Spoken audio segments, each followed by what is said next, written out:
يا فرد يا خير موتي هب لنا كل سول واختم لنا منك بالحسنى نهر الغفران.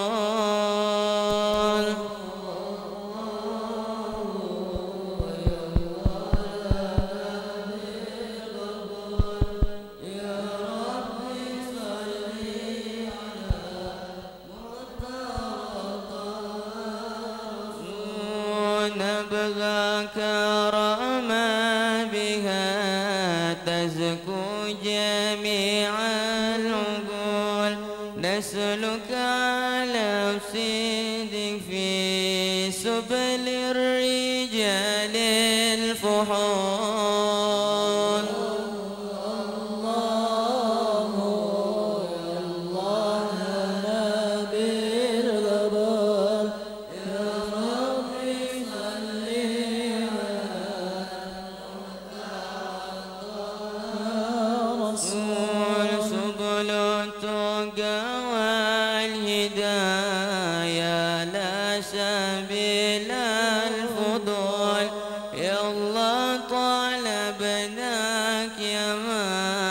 ليس ملك يزول.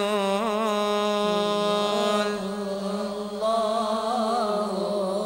يا الله نبي القبول يا رب صل على رسول يا ربنا انظر إلينا واستمع واقبل دعانا فإنا تحت بابك نزول. الله يا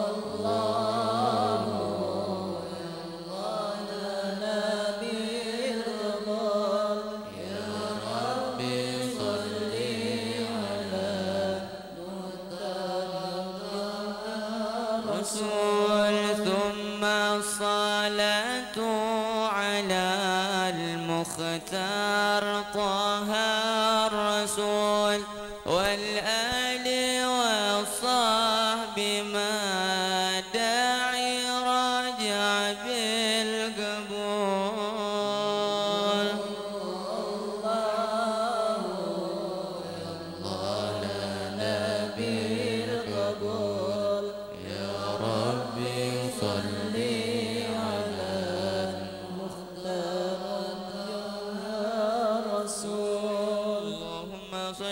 وسلم وبارك عليه وعلى آله.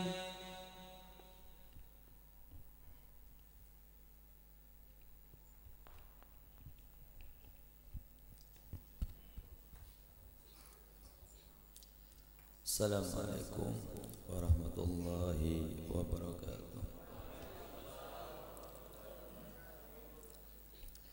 الفاتحة إلى حضرة النبي محمد صلى الله عليه وسلم ثم إلى أرواح جميع الأولياء من مشارق الأرض إلى مغرب أسأل الله يجعل أولادنا وتلاميذنا وجماعتنا ولمن حضر في هذا المسجد من أهل العلم ومن أهل التقى ومن أهل العبادة ومن أهل التقرب إليك يا الله على هذه النية وكما نوى علماء أسلافنا الصالحون. الفاتحة.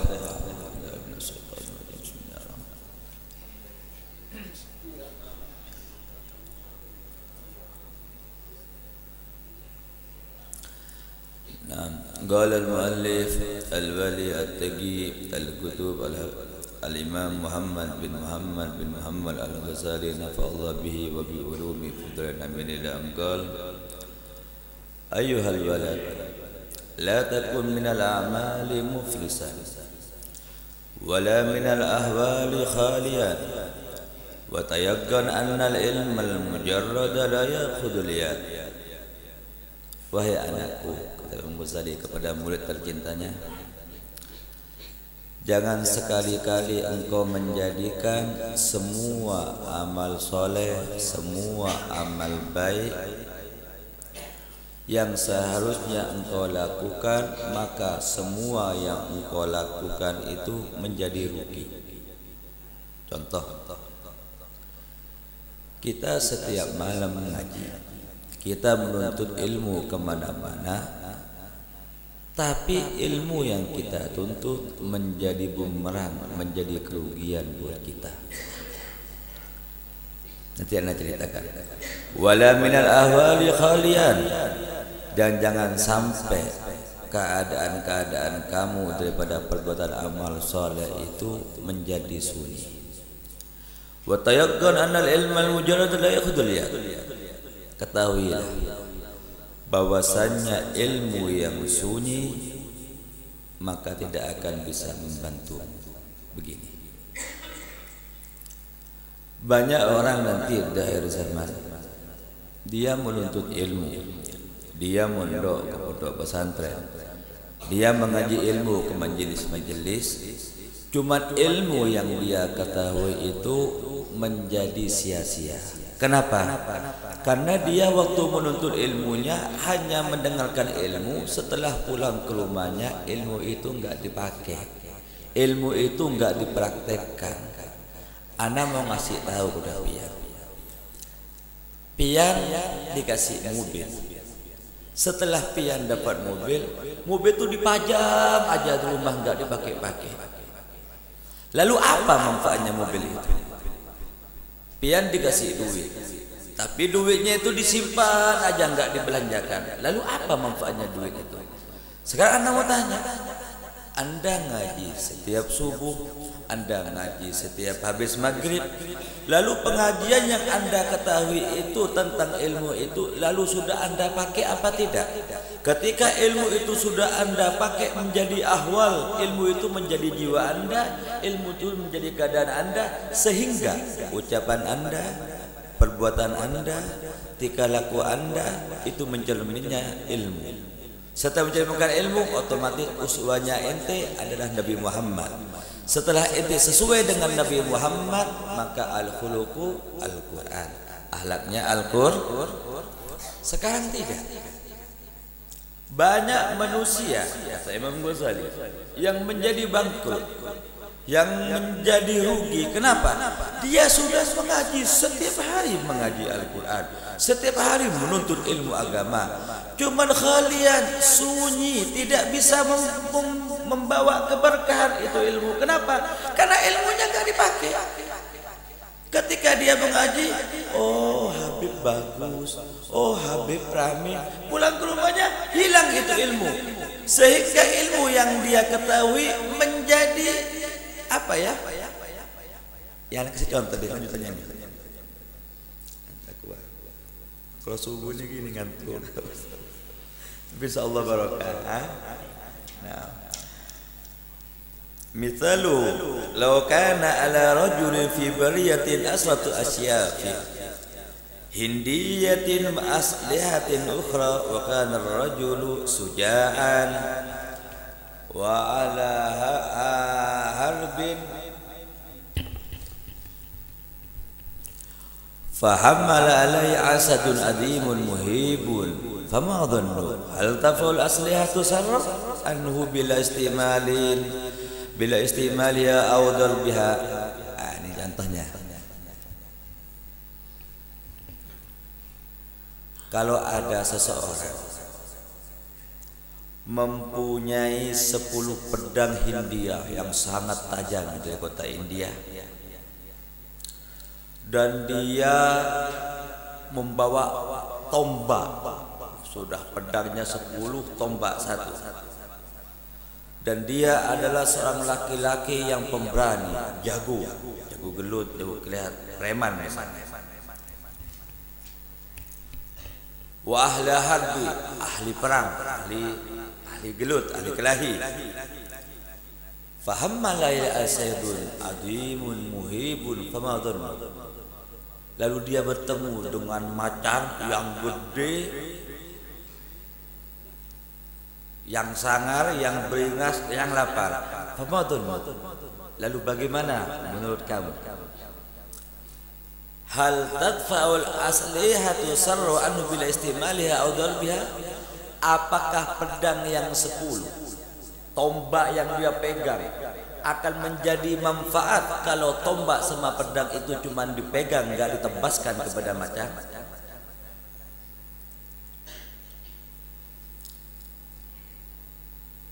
Pedang 10, tombak dia pegang, ada macam dia nggak mau makan. Anda mau tanya, apakah pedang itu menjadi manfaat, tombak itu akan menjadi manfaat kalau pedang dan tombak itu tidak digunakan untuk menebas macan?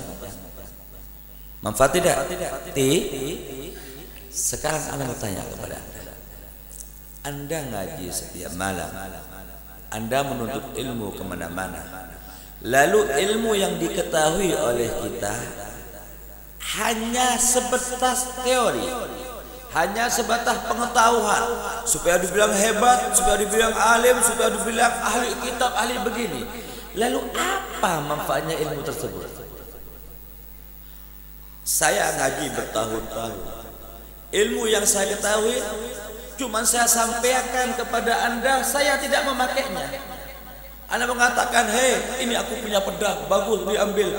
Cuman pedang itu tidak saya pakai. Saya punya uang banyak, uangnya cuma saya simpan, tidak saya belanjakan. Saya punya rumah bagus, cuman gak ditempatin. Saya punya ilmu banyak, cuman tidak diamalkan. Lalu apa manfaatnya ilmu kita menuntut setiap hari itu? Apa manfaatnya? Uang yang Anda miliki banyak-banyak itu gak dibelanjakan, cuman ditabung aja, apa manfaatnya? Istri yang Anda miliki secantik cuma dilihat, atau enggak disentuh-sentuh, apa manfaatnya? Masukkan ke akal sehat. Kenapa di mana-mana terjadi musibah? Kenapa di mana-mana maksiat terjadi? Ya ini. Ilmu itu jadi tontonan. Ilmu itu hanya menjadi teori. Ilmu itu dirasa. Ilmu itu setelah diketahui dipakai. Oh iya ya, selama ini ana mengaji. Oh iya ya, selama ini ana mengaji disuruh mendidik istri saya, disuruh mendidik anak-anak saya. Tapi kenapa kok saya tok yang ke masjid? Mana istri saya? Mana anak-anak saya? Saya memohon, ya Allah, berikan saya anak yang soleh dan solehah, tapi anaknya enggak ngaji. Ya Allah, berikan anak istri yang solehah, tapi istrinya enggak dididik. Ya Allah, aku karuniai anak yang alim, tapi anaknya narkoba. Lalu mana doa yang Anda sampaikan, sesuai enggak dengan perbuatan yang Anda lakukan? Doa aja disuruh mikir, sesuaikan dengan keadaannya. Ya Allah, berikan aku rezeki yang banyak, halal, tapi pian kada pegawai. Apakah pantas doa yang semacam itu Anda lantunkan? Ya Allah, jadikan istri saya supaya enggak berani, supaya dia taat. Apakah doa itu pantas dilakukan? Sedangkan Anda mendidik istri Anda. Anda berdoa, ya Allah, aku kepingin punya anak yang soleh dan solehah, tapi anak Anda enggak dibimbing sama sekali. Anak Anda enggak diajarkan ilmu agama. Anak Anda dibuat Anda bodoh. Anak Anda tidak mengenal Allah. Anak Anda tidak mengenal Nabi Muhammad. Lalu apa manfaatnya doa tersebut? Lalu apa manfaatnya ilmu yang Anda pelajari selama ini? Kata Imam Ghazali kepada anaknya ini ngaji bertahun-tahun. Anaknya ini ilmunya sudah sangat luas, tapi dia samanya murid sama guru manja. Wahai guruku, bimbing aku minta ilmu yang khusus yang buat aku pegang sehari-hari. Ya Ulumuddin sudah cukup buat aku, yang lainnya sudah cukup, cuma aku minta modal sehari-hari. Apa kata Imam Ghazali kepada anaknya? Wahai anakku, kalau Anda sudah mengetahui ilmu itu datangnya dari Allah dan dari Nabi Muhammad, lalu apa manfaatnya nasihat saya ini? Apa buat kalian? Apa? Kalau nasihat Nabi nyuruh Anda sholatnya balang kambingan, lalu apa manfaatnya nasihat saya ini? Kalau Nabi nyuruh Anda, wahai jangan tinggalkan istri Anda, anak Anda, bimbing mereka dengan ilmu agama, lalu apa fungsinya nasihat saya? Ini nasihat bagi orang yang punya ilmu akan makin takut kepada Allah. Bagi orang yang beriman, dia akan makin tunduk kepada Allah. Kenapa? Karena ilmu itu bukan tontonan. Ilmu itu hanya bukan dikaji, ilmu itu bukan pandai ngomong, ilmu itu bukan bisa menyampaikan Al-Quran hadis, bukan. Ilmu itu bagaimana cara Anda mengaplikasikan, mengamalkan sehingga perbuatan Anda itu sesuai dengan Al-Quran. Ketika perbuatan Anda sesuai dengan Al-Quran, maka Anda akan menjadi apa? Manusia yang mulia dan dimuliakan oleh Allah Subhanahu wa taala. Ketika Anda merasakan kemuliaan, nanti Anda akan merasa hina, Anda akan merasa kurang. Contoh, ketika Anda dianggap menjadi mulia, yang Anda pikir siapa? Allah. Ya Allah, aku dibuat begini karena Engkau ya Allah. Lalu ketika sibuknya dengan Allah, apakah pujian manusia akan bermanfaat kepada dirinya? Kalau sudah tujuan Allah, apakah iming-iming duniawi akan berpengaruh kepada jiwa? Tidak bakalan. Kenapa? Karena dia selalu membutuhkan Allah. Maka dalam Al-Quran itu, Subhanaka la ilma lana illa ma'allamana.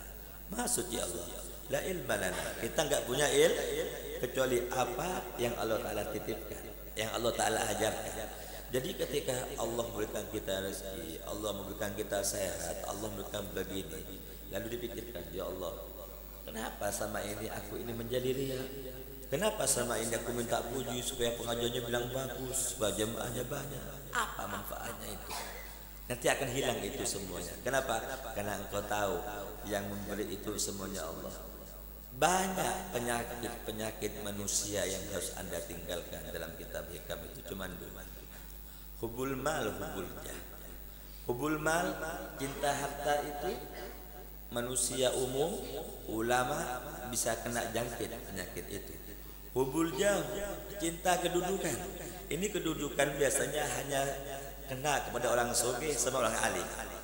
Dia bila pangkat, minta dihormatin, minta di nomor satu kan, ini gila pangkat. Ini penyakit yang besar. Kalau ini sudah terjadi, dimanapun dia berada, dia nanti akan merasa lebih hebat, dia akan merasa lebih mampu, dia akan merasa segala-galanya. Kalau itu sudah terjadi, maka ini penyakit yang sulit untuk dihilangkan. Walaupun dia mengaji bertahun-tahun, walaupun dia punya ilmu, ini pentingnya ilmu. Akhirnya kata Imam Ghazali kepada anaknya, wahai anakku, sekarang ketika engkau mengetahui ilmu itu sumbernya datang daripada Nabi Muhammad, engkau tahu semua itu dari Nabi Muhammad, lalu kenapa engkau tidak pernah merasa bahagia dan senang ilmu itu datangnya dari Nabi Muhammad? Kalau engkau memang cinta sama Nabi, cinta kepada Allah, otomatis apapun yang datang daripada kekasihnya, pasti engkau akan memakainya, pasti engkau akan mencobanya. Dulu belum ada HP, ketika laki-laki jatuh cinta dengan wanita, betul? Itu kirim surat, Assalamualaikum, dengan datangnya surat ini akan kuutarakan semua isi hatiku. Terus terang saja aku sangat mencintai engkau, dan seterusnya. Itu dibungkus dengan rapi, betul, dimasukkan ke amplop, dikirimkan ke pacarnya. Itu sama ceweknya dicium berkali-kali. Itu bukan mencium kertas, yang dia cium ini kiriman daripada kekasih, betul. Itu dibuka itu surat, dibaca diulang-ulang. Setelah dibaca sampai hafal dia. Akhirnya apa dia? Bingung, senang, betul.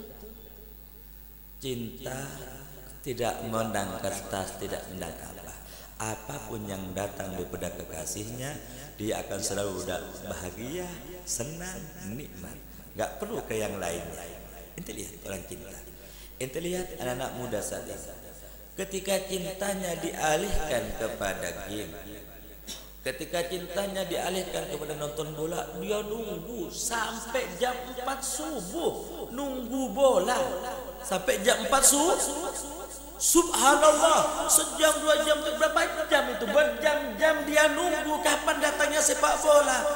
Dia yang main, tidak kenal Anda, tidak kenal sama kalian, bukan keluarga, bukan family, bahkan bukan tetangga, jauh di sana.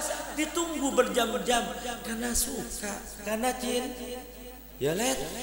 Sekarang Anda mau tanya, masjid rumah Allah, lalu Anda penghuni masjid, sudahkah Anda mengajak tetangga Anda, teman Anda untuk duduk beriktikaf, mengharapkan curahan rahmat dari Allah Subhanahu wa taala? Sudahkah Anda merasa bahagia, senang duduk di rumah Allah? Kenapa? Karena di rumah ini malaikat turunan pada saat ini akan menyodorkan Anda kepada Allah, dan Anda salah satu orang yang beruntung pada pagi ini. Allah menjadikan Anda fi dairatir rahmah, di bawah rahmat kasih sayang Allah. Lalu apa yang Anda inginkan pada pagi ini? Sudahkah Anda renungkan, ya Allah, aku sudah tua, aku sudah dewasa, tapi aku masih belum mempunyai anak yang soleh dan soleha. Ya Allah, aku mempunyai suami, tidak pernah datang ke masjid. Ya Allah, aku mempunyai istri, tidak pernah datang ke masjid. Ini yang menghuni masjid orangnya usianya sudah 50 tahun ke atas. Sabab, mana mereka anak muda, ya Allah? Sudahkah Anda renungkan itu masa depan anak-anak Anda? Ini orang yang cerdas, orang yang dapat hidayah, pasti dia berpikir ke depan. Ketika Anda berusaha dikasih rezeki yang banyak oleh Allah, pasti Anda akan mempunyai investasi. Anda akan memperbanyak rumah Anda, akan memperbanyak aset Anda akan memperbanyak ruang bisnis Anda. Tapi kenapa ketika Allah menggerakkan hati Anda untuk datang ke rumah Allah, untuk menuntut ilmu agama, mana keinginan Anda untuk menyebarkan, untuk meluaskan investasi Allah tersebut? Anda tidak ingin mempunyai istri yang soleh, Anda tidak kepingin mempunyai anak yang soleh dan solehah, Anda tidak kepingin menyebarkan agama Allah supaya masjid ini makmur dengan ibadah dan zikir dan mengaji Al-Quran secara gratis. Renungkan dengan sehat. Jangan cuma mengumpulkan uang sebanyak-banyaknya diumumkan. Kumpulkan sekarang orang yang untuk takut kepada Allah. Kata Habib Abdul Haddad, wa qad darajatil aslaf min qabli haula wa himmatuhum nailul makarim wal fadli. Laqad rafadud dunya al-gharur wa ma sa'ulaha walladhi ya'ti yubadir bil badri fagiruhu muhurrun wa dhul mali munfikun raja'a sawafi salih subli libasuhum taqwa wa simahumul haya wa qasduhumur rahman fil qawli wal fi'li magaluhum sidiq wa af'aluhum huda wa asraruhum manzu'atun minal ghilli wal isli. Kata Abdul Haddad, ente saat ini mencari ahli komputer banyak. Ente saat ini mencari ahli insinyur banyak. Ente saat ini mau mencari ahli kedokteran banyak. Tapi kita saat ini kekurangan ahli Al-Quran. Ketika dia membaca Al-Quran, tubuhnya gemeteran karena takut kepada Allah. Kita saat ini kurang ahli hadis. Kita saat ini kurang ahli orang apabila disebut nama Nabi Muhammad, gemeteran rindu dengan Nabi Muhammad. Kita saat ini kurang ahli fikih, kita hari ini kurang ahli nasab, kekurangan tentang ilmu-ilmu agama. Lalu Anda memikirkan anaknya tentang urusan duniawi. Saya tahu Allah memilihkan kepada Sulaiman, Nabi Sulaiman. Ya Sulaiman, apakah engkau mau kedudukan, apa mau ilmu? Nabi Sulaiman milih ilmu, dikasih dua-duanya. Saya akan mau tanya, ulama yang takut kepada Allah, wallahi dia tidak akan miskin. Ingat ya, posisi paling tinggi ulama. Ulama yang mengamalkan ilmu Allah pasti kaya, tidak bakalan miskin. Kenapa? Saya kasih contoh begini, Bu. Ya. Pian punya anak pian itu taat ke pian. Ya. Pian punya anaknya itu berbakti setiap hari Jumat tangan Jumat kaki. Habis itu Anda sebagai orang tua, sayang enggak teman? Sayang enggak? Perhatian enggak? Dipikirkan enggak masa depan anak itu? Pas. Sekarang Anda mau tanya, ketika Anda taat sama Allah, ketika Anda betul-betul tujuannya Allah, ingin mendapat ridha Allah, masa Allah akan menyesalkan Anda? Mana akan sekali? Lalu Anda bertanya, ketika saya dulu mondok, abah saya itu gak kepingin anaknya sekolah SMP, SMA. Semua anaknya abah yang diajarin akhlak, semua anak abah yang penting mondok. Setelah anaknya empat-empatnya mempunyai ilmu, setelah anaknya empat-empatnya tahu berbakti kepada kedua orang tua, apa yang terjadi? Anaknya abah empat-empatnya kaya, anaknya abah empat-empatnya punya mobil. Tapi apa kata abah terakhir? Wahai anak-anak, sekarang abah mau kembali kepada Allah, sudah bahagia, sudah tenang. Kenapa? Engkau sudah tahu hukum Allah, engkau sudah mengenal Allah, engkau sudah mengenal Nabi Muhammad. Ketika abah sakit, anaknya berebutan untuk membuangi kotorannya. Tidak manggil pembantu, nggak manggil dokter. Ini adalah ajaran akhlak, ajaran ilmunya Nabi Muhammad. Yang kedua, ketika saya ngomong, abah nggak ngasih uang, saya kerja, saya jualan es, abah saya orang kaya. Abah saya orang kaya, ketika meninggal dunia 3 miliar uangnya dibakar disubagi anaknya. Sampai detik ini anaknya nggak ada yang rebutan warisan. Awal sana Habib banyak, harta Habib tidak ada yang rebutan saudara. Semua masih ada mama, biarkan mama yang makainya. Kenapa? Karena anak-anaknya sudah tahu ilmu agama. Anak-anaknya sudah tahu rizqu maksumun indal halqi hatta hinas. Alik di maula qalbak lil makhalif las. Rezeki sudah ditentukan, tidak bakal rebutan tentang harta. Kenapa? Yang penting hatinya, kerukunan keluarga itu penting. Ini ajaran Nabi Muhammad yang harus Anda ambil, Anda pakai, masukkan ke dalam otak. Ya Allah, selama ini kita ini hanya sibuk dengan duniawi. Selama ini kita sibuk memikirkan kerjaan begini. Boleh Anda kerja. Habib punya toko, Habib usaha. Jam'ul mal wadul mali munfiqun. Ulama itu bisnis. Makin hartanya bukan untuk kepentingan pribadi, lil ummah, untuk umat. Makanya ulama itu wibawa. Kenapa? Dia tidak pernah ngemis sama orang kaya. Dia pasti ngemis kepada Allah. Ulama yang betul begitu. Dia nggak bakalan datang ke rumah haji-haji, nggak bakalan dia ngemis sama orang kaya. Kenapa? Karena dialah raja yang sesungguhnya. Nahdul muluk hakikatan siwa kalesan muluk bitahgib. Kita raja yang sebenarnya. Kenapa? Kita pasti dipenuhi oleh Allah, kita pasti dimanja oleh Allah. Lalu Allahul ghaniyyu antumul fuqara, Allah yang kaya kalian miskin. Lalu kenapa kita ngemis sama orang miskin? Salah. Berlindung hanya kepada Allah, meminta hanya kepada Allah, bukan sama makhluk. Makhluk ngasih Allah yang gerakkan. Tak usah bergantung. Ketika ketemu orang kaya, Pak Haji orang baik, Anda luar biasa. Jangan. Tapi lihat ketika Anda mempunyai ilmu. Kalau ada orang kaya dihormat-hormatin, ada orang miskin dibiasakan. Nanti orang yang semacam ini akan diperbudak oleh dunia. Ya dunia, man khadamani fastahdumi wa man khadamaki fastahdumik. Wahai dunia, apabila ada manusia sibuk tentang urusan dunia, jadikanlah orang itu budaknya dunia. Wahai dunia, apabila ada manusia sibuk tentang Allah, sibuk karena kepentingan Allah, dunia ngikut, dunia jadi budak, dunia jadi pembantunya, mengemis mereka kepada orang yang takut kepada Allah. Orang tidak ada dalam hatinya dunia bagi mereka. Kenapa? Dia tahu yang punya kekayaan, punya kekuasaan hanya Allah. Lalu ngapain dunia jifah, dunia bangke, makin menjauh dengan dunia. Dunia datang ngemis kepada Anda. Kalau Anda tidak sukses dalam urusan dunianya, kembali kepada Allah, bergantung kepada Allah yang membuat rezeki barokah. Allah. Ulama semuanya dagang. Nabi Muhammad berdagang. Istrinya Soleh orang kaya. Ulama-ulama sunan-sunan berdagang. Datang ke Indonesia bawa dagangan. Guru-guru kita semuanya berdagang. Mereka usaha itu supaya tidak hina, makanan rumah tangganya cukup. Itu mereka. Ulama mempunyai 3 tabungan, Bu. Tabungan pertama adalah untuk kepentingan pribadi dan keluarganya. Tabungan kedua untuk sedekahnya. Tabungan ketiga untuk keperluan apabila ada yang sakit, ada yang lain-lainnya. Itu kebiasaan ulama. Jangan dianggap ulama itu miskinlah. Abu Hasan Sadili punya rumah sakit, punya pabrik wall. Sabdul Qadir Al-Jilani punya pabrik wall. Abu Hasan Sadili punya rumah sakit umum. Al-Habib Ali Al-Habsyi mengatakan dalam kalimat wasafanya, min jidda ilal jidda masih tanazu bainahum siwuda se wagalis bulisma wagalil bulit. Beliau mengatakan, kotaku ini apapun yang kalian mau ada yang tidak Anda dapatkan di kota-kota lain.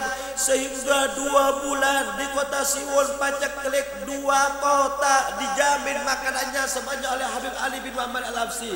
Semua kebunnya yang puluhan hektar disuruh gratis makan untuk 2 kota. Kenapa? Karena orang yang alim yang takut kepada Allah, semua dagangannya berkah, semua ladangnya akan menjadi berkah, tidak bakal dihinggapin oleh penyakit. Kenapa? Karena memang diciptakan, diprioritaskan untuk umat. Sehingga ulama zaman Habib Al-Habsyi itu begini, dikatakan oleh ulama, min Jeddah ila Jeddah masih tanazu bainahum, antara ujung kota Siwon dengan ujung kita Siwon yang lain enggak ada perselisihan, enggak ada permusuhan di antara mereka. Ulamanya sama ulama saling tunduk, saling menghormati, saling menghargai. Sehingga Habib Abdullah bin Sa'ad menanyakan, ya Habib Abdullah, ketika pulang ke Hadramut beliau muridnya Habib Al-Habsyi, ya Abdullah, bagaimana keadaan ulama yang ada di kota Siwon? Apa jawaban dia? Persis seperti penghuni ahli surga. Apa penghuni ahli surga? Wa naza'na ma fi sudurihim gil ikhwanan ala sul mutaqabilin. Allah cabut dari hati mereka sifat iri, dengki, sehingga mereka semuanya saling menghormati satu sama lain. Inilah ulama-ulama yang betul. Saat ini itu mencari ulama model apa? Mencari habaib model apa? Lengkap. Cuman kita takut mana mereka ketika memandang wajahnya ingat kepada Allah. Ketika duduk sama mereka tujuannya hanya Allah, enggak ada terlintas dalam hatinya dunia sedikit pun. Itulah ulama yang takut kepada Allah. Wallahu masih panjang ya. Lanjut. Wallahu a'lam bishawab. Yang panjang-panjang nanti lupa sudah tak. Sedikit penting barang. Al-talfuz aliyatu sarrawan bila istimaliya wa minal malu adalah tufa illa bitahlik wa dharbi fakadha law qara rajul mi'ata alfi mas'alatil ilmiyatin wa ta'allama wa lam ya'mal biha la tufidu illa bil amal wa mithlu aidan la kana rajulil hararatu wa maradun safrawiyun yakunu ilaju bisakab bajabir wal kaskab fala yasul arbulu illa bistimalihi. Tadi pedang tombak yang 10 kok enggak digunakan tidak ada manfaatnya. Ketahuilah. Begitu juga seorang laki-laki yang membaca 100.000 masalah ilmu, baca kitab ratusan ribu, dia ngajar dan dia belajar, tapi ilmu yang dia miliki tidak diamalkan. Apakah ilmu itu manfaat kepada pemiliknya? Habib misalnya ngaji ratusan ribu, baca kitab ini, fikih, usul, semuanya dibaca, wajar, belajar, tapi ilmu yang anda pelajari tidak dipakai oleh saya, enggak diamalkan. Apakah manfaat ilmu itu? Anda cuma menyampaikan ilmu begini-begini, tapi saya enggak pakai. Apakah manfaat ke saya ilmu itu? Sama kayak ente punya uangnya enggak dipakai, cuma dipamerkan, aku sugih ini banyak duit. Manfaat? Tidak ada manfaat. Ya? Nah, sama juga ada orang sakit, ya, sakit panas, liver misalnya. Pas datang ke dokter, kamu ini sakitnya liver, dikasih obat dicampur madu dan macam-macam sekalian. Air obatnya dikantongin, Anda enggak diminum-minum. Apakah manfaat itu obat? Tidak manfaat. Saat ini ente ngaji, Habib tahu, Habib bagus ilmu, pulang, Habib bagus, manfaat. Ilmu itu pakai. Ketika ente pakai, maka nanti ente bisa lebih hebat daripada Habib, lebih hebat daripada yang lainnya. Kenapa? Karena Anda yang memakainya. Belum tentu yang nyampaikan pakai waliyadzubillah. Itu nanti bumerang. Wallahu a'lam bishawab. Ya Rabbana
Allahumma sholli ala Muhammad. Sudah diusir. Sudah.